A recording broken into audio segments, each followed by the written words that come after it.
Ja, ik wens alle je Schwester een schöne Morgen in jullie heimen en mocht die vrede van God met je samen en mocht je deze tijd uitnutzen om veel beten, veel aan de Bibel studeren en wie ze zij banen zijn, zo zij alleen zijn, dan wel we oppassen dat zo toen niet wordt je de gelegenheid hebben ons te gewanen, oder dat we niet worden irgendwo een geheime Sünde aanwelgen.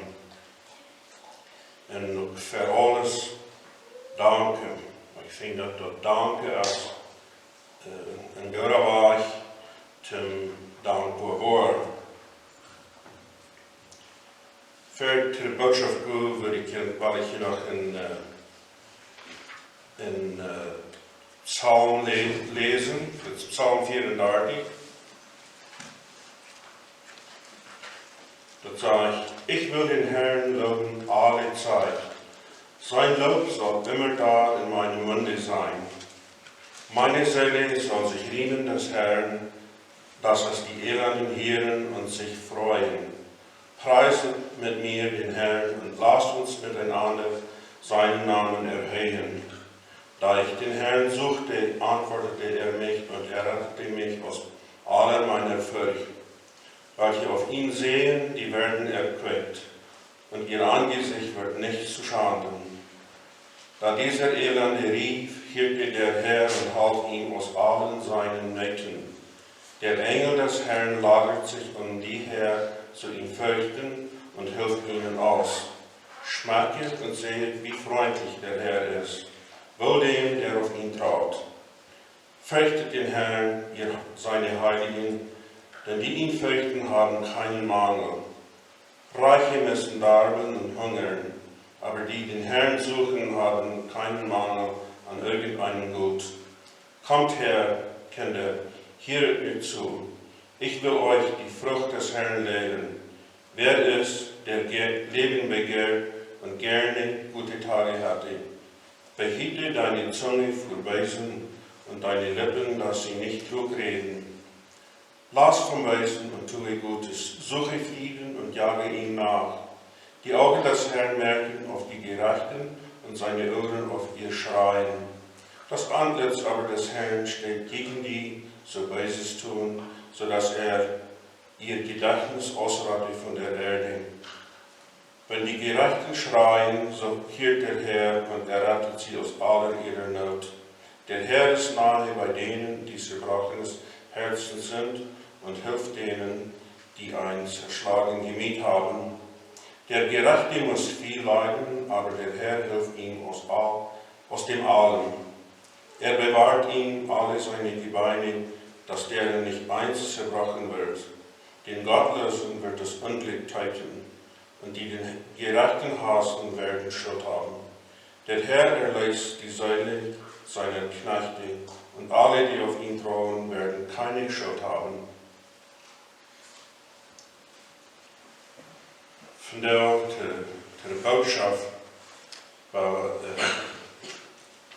onze vrouw staat en dat is de beste Jezus zien gingen, beste zien nachfolger. Wat braucht es, um Jesus zijn Nachfolger zu sein?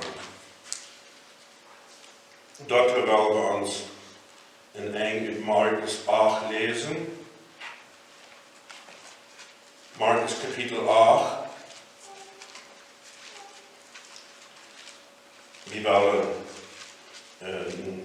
mit Jesus gehen, wir wollen mit die Dinge sein, wir wollen uns anführen in seinem Wort, was Jesus für einen Tag hat und was die Dinge für einen Tag hat.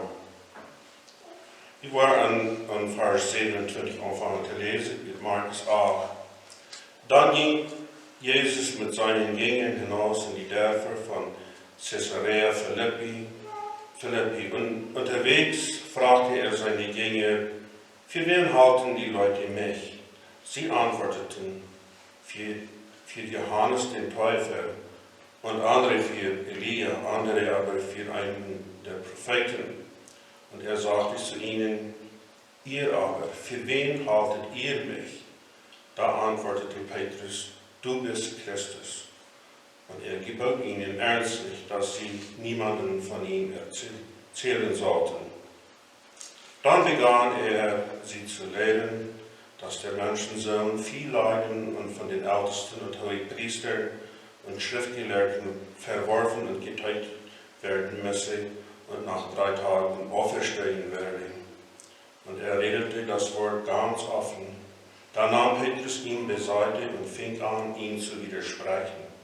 Er aber wandte sich um und sah seine Gänger an und tadelte Petrus, indem er sagte, geh weg hinter mich, Satan, denn du meinst nicht, was göttlich, sondern was menschlich ist.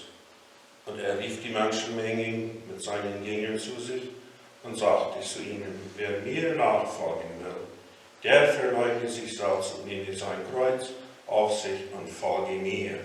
So wie. Wenn wir uns den Kontext bekijken, waarom dit zijn woord passiert, wo wir Jesus, wo wir die Jünger. Nou, wir lasen al goed zum Anfang, dat zij in Caesarea, dat zijn zij vielleicht Caesarea, Philippi, dat zij een man die daar waren. En dit in die Gegend, die wird vielleicht so wie 40 Kilometer nördlich von dem Galiläischen Meer. En gerade nur die Gegend Richtung von Jerusalem. Woran Jesus den war, ging, weiß ich nicht. Das kann sein für die Verklärung. Vielleicht ging er ab Ton mit dem Berg, wo er verklärt wurde. Das kann nur deswegen geschehen. Aber die Bibelstudierer sind sich nicht sicher, ob ein Berg verklärt wird. Aber jedenfalls, er wohnt in Kapernaum.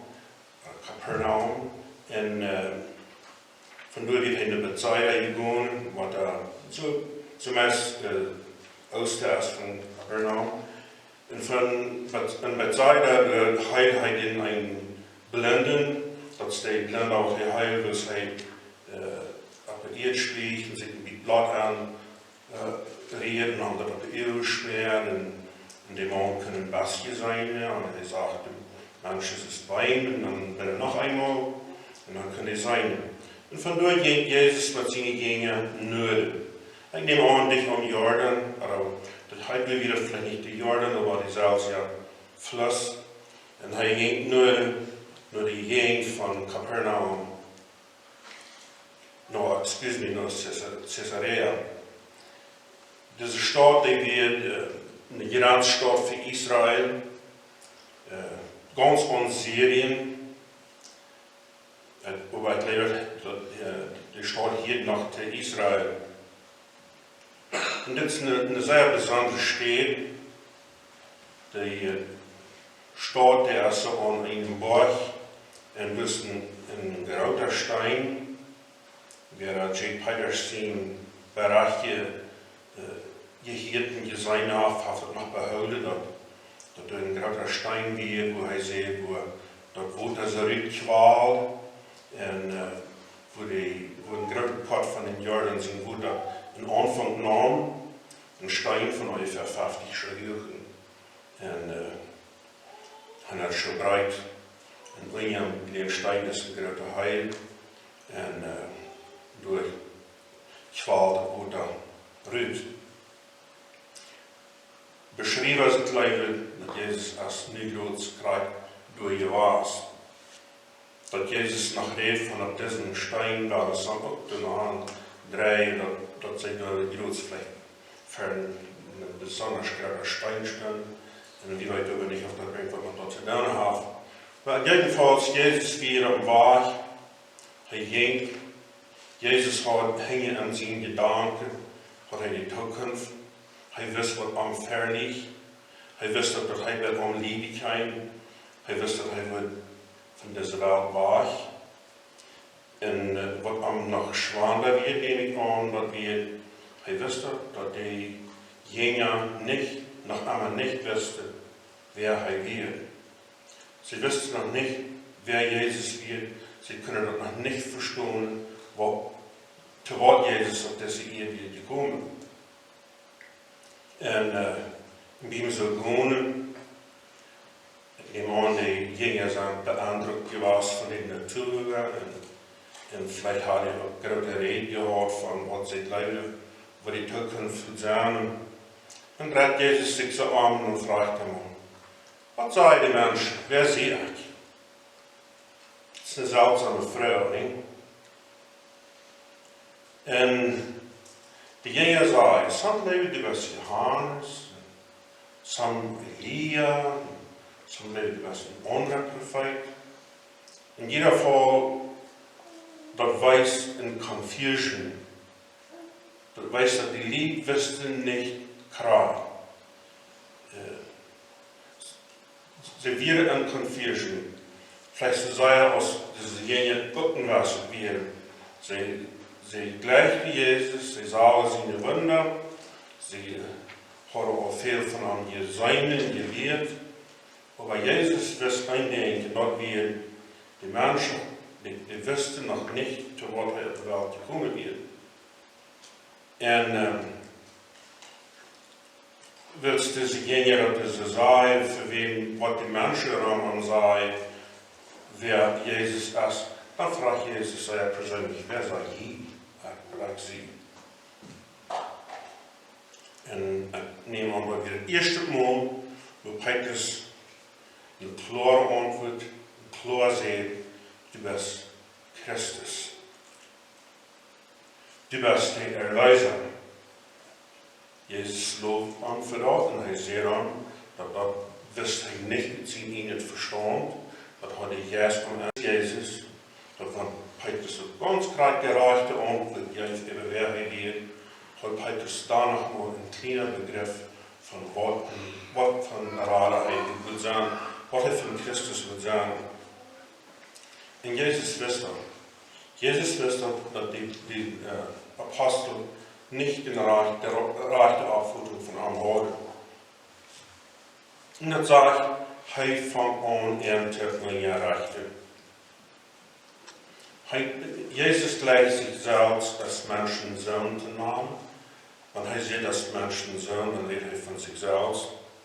Und er sieht dass das Menschensohn auch war viel Lieden von den Ältesten, Priester und Schriftgelehrten verschmähte und doodgemaakt worden. En dan moet hij de weg afstonden. Dat zag je, hij redde ze weer ganz op. Kein Gleichnis, nicht ergeblogen, ganz klar. Klar, zegt hij, dat die lied war mij doodgemaakt. Dan nam Petrus aan met zo besiegt. Ik weet niet eens wo hij een boom gekruilt had, wat allemaal. En dan zegt Petrus, dit laatste die niet gevallen. Nee, dit wordt niet passeren. Dit past bloß op geen Weg en Petrus zijn beeld van Jezus na. En hij voelt zich als Jezus hier beleren. Dat dit wordt niet passeren. Ik denk, Petrus heeft zich gevraagd, zal dat passeren? Dan zie ik die ganz inzans herangegaan. Dan heeft dat niet geholpen, deze ganze tijd waar ik die herangegaan. Hij wil Jezus dat uit hem kabaret reden. Dat wordt niet passeren. Dat laatste die weg. En voor Jezus, hij zei dat hij naam Petrus einfach gewacht van mij zo doen. Dat wird vielleicht von den grootste Versuchungen, wat Jezus had, dat wird de slechte doen, wie weet je niet. Maar allemaal Jezus gleich die Idee nicht. Petrus die Idee nicht, die wird nicht göttlich, die wird menschlich. Das wird nicht, wer er will sein, das wird nicht der, wer er wird. En Petrus en de Jünger, zij hadden een ganz ander beeld van Jezus. En dat is ook echt wonderlijk. Zij hadden wahrscheinlich ook veel gelezen en al helemaal wat Prophezeiung von Jesus gelezen. En man wil denken aan Daniel 7, Vers 13 und 14, da sagt er, ich sah in dieser Vision in der Nacht und sieh, es kam einer in den Wolken des Himmels wie ein Menschensohn, bis zu dem Alten und wurde vor ihm gebracht. Der gab ihm Macht, Ehre und Königtum, dass ihm alle Völker, Leute und Sprachen dienen sollten. Seine Herrschaft, die nicht vergeht, ist ewig und sein Königreich hat kein Ende. Ich nehme an, das ist ein Ding, was die Apostel, was die Menschen auf Film gelesen haben. Das wird ihre Vorstellung von dem Christus. Wenn Petrus sagt, du bist Christus, dann hat er diese Vorstellung. Das ist die, von was in der Bibel sagt, der Menschensohn ist Jesus genannt, der wird viel Macht, viel Ehe kriegen und der wird in Königreich absteigen. Am so einen Gedanken nehme ich an, drehen die gingen an ihr Kopf, Tag für Tag. Sie sah das kein Punkt, sie sah, in ihrer Meinung sah sie, weil Jesus bald wird die Weltreich annehmen. Weil er wird die Welt regieren. Weil er wird alle Länder ungeduld melken. En die Apostel, die Jünger, sie werden sehr mit den Gedanken tun, dass sie würden dann auch herrschen. Verantwortet dann auch alle Schein uitdragen. Nu, wenn Jesus sagt, dass die worden ihn dood melken, das passt nicht an Petrus den Plan an. Und das passt überhaupt auch nicht an den Plan an, was Petrus und die Jünger für eine Abfutung haben, wo Jesus wird sein, wo die Christus wird sein, wenn er wird, das hier kommen. Sie haben eine ganz falsche Abfutung. Und sag ja, hat Petrus sehr viel Fehler, was er gesehen hat, wir nicht, dass er nicht fair hat, dass er ganz arg gehalten. Er hat eine ganz falsche Abfutung von Jesus. Stel möchte ich die Frage, was für eine Abfutung hast du von Jesus? Viele Menschen haben von der auch eine ganz falsche Abfutung von Jesus. Wer ist Jesus für dich? Was hast du, was ist dein Traum, was wird Jesus für dich sein? Ich weiß, für sehr viele Menschen ist Jesus ein Pastor. Sie interessieren sich nicht richtig für das christliche Leben, sie wollen aber hier im Himmel sein. Sie möchten Jesus gern annehmen, dass sie wieder in den Himmel kommen. Das ist für sehr viele Menschen. Das ist die Abfutung, was viele Menschen von Jesus haben. Das schwindet Sündergebet sein, und Jesus sagt, er soll zu mir kommen und mir meine Sünde vergeben, und dann mit der Meinung, dass das Wort mir in Passport geben und Jahrentag, wenn ich erst eine Ewigkeit angucke, aber Jesus, was mit dir, kann ich im Himmel angucken. Für viele Menschen glauben, dass wenn sie über Jesus denken, dann waren sie auf dieser Welt alle gesehen vor, natürlich gesehen vor. Viele Menschen wollen Christ daran, dass Gott sehen wird. Sie glauben, dass wenn sie über Jesus annehmen, wenn sie über Gott annehmen, dann wird ihr finanzielles Leben sich sehr verbessern. Für andere, als het loopt het sehr wegen, sie fühlen sich, sie würden eine große Anerkennung kriegen. Sie würden viel Anerkennung kriegen, wenn sie Christ wären. Und würde man ein Vertrauen geschenkt werden, wenn sie sich würden bekehren oder wenn sie würden Christ sein.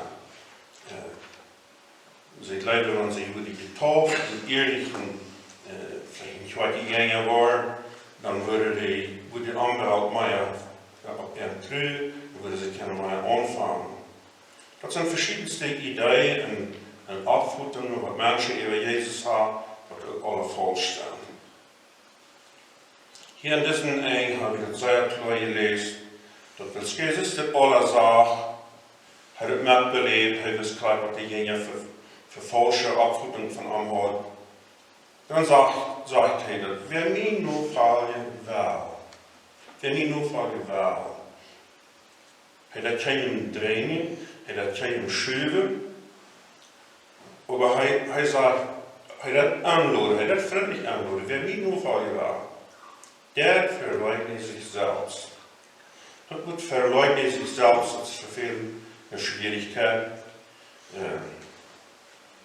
Dat gaat zich schijner, dat gaat zich klarer aan de zij, die nein zelf, wat Engels is veel klarer. Dat meint dat we onszelf ganz aufgeben. Alle onze dromen en alle die grote dingen wat we voor ons gepland hebben, dat we die alle aufgeben naar Jezus. En dat we zijn kriets voor opnemen. Dat kriets opnemen, hier zegt het plus, trekt het kriets opnemen. En Lukas 9, daar komt het nog vollständig, dat zegt täglich. Dat is niet dus eenmaal het kriets opnemen. Dat meint alle dag dat kriets opnemen. Alle dag zijn doodmelken. Dat kriets is een ding zum Teuten, zum Doodmelken. En wie zullen dat kriets opnemen? Die zullen onze ene last, onze ene schijnwonen, ons ene leven krietsen en Jezus dat geven. En dan zullen we aan nu vallen. Want wie dit doen, want wie deze drie dingen doen, dan draait zich dat leven niet meer alles aan mij. Dan denkt mijn verstand niet van s'morgens, wat op een avond, los, dat typ even ik. Ik wil zo'n voor, ik wil mijn nieuwe tractor typen, ik wil zo'n pick-up voor koor, of wat immer is.